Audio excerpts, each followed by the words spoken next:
Бекборбиев менен Айчурок Иманалиева кыз жигит беле.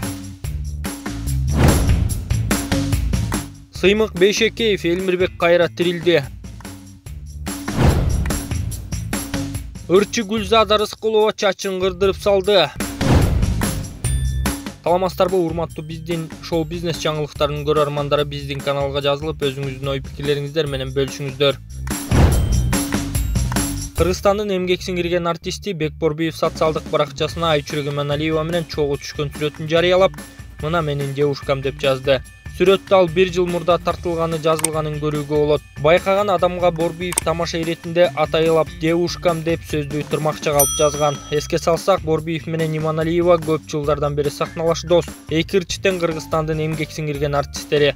Алар өзүнүн чыгармалары жана таланты менен элдин алкоосуна арзып, өз көрөрмандарын тапкан.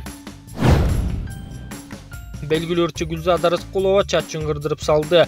Бул тууралуу ал жеке Instagram баракчасынан аман болсок чачым кайра эле чыгар, буюрса баары жакшы болот деп билдирди. Ырчынын ден соолугуна тынчсызданган көрөрмандары менде баары жакшы деп жооп узатты. Менде тандоо жок болчу, анткени алдырышым керек болчу, баары бир жакшы чач өсүш, свежий чач өсүш. Альмира жарашыптыр дейт. Рахмат. Чоң рахмат.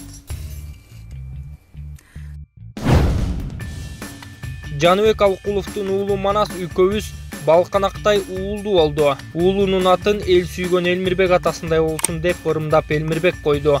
Манас үкөм мага телефон чалып сүйүнчү айтып, аке атын Элмирбек деп койдум, кандай дейсиз дейт. Алгач сүйүнчү уулду болду дегенде эле эмнегедир атын Элмирбек койсо деген ой учкуну жылктей түштү эле. Ойлорубуз шайкеш келгенине абдан кубандым. Азиза Анарбаева жеңе, небере кут болсун.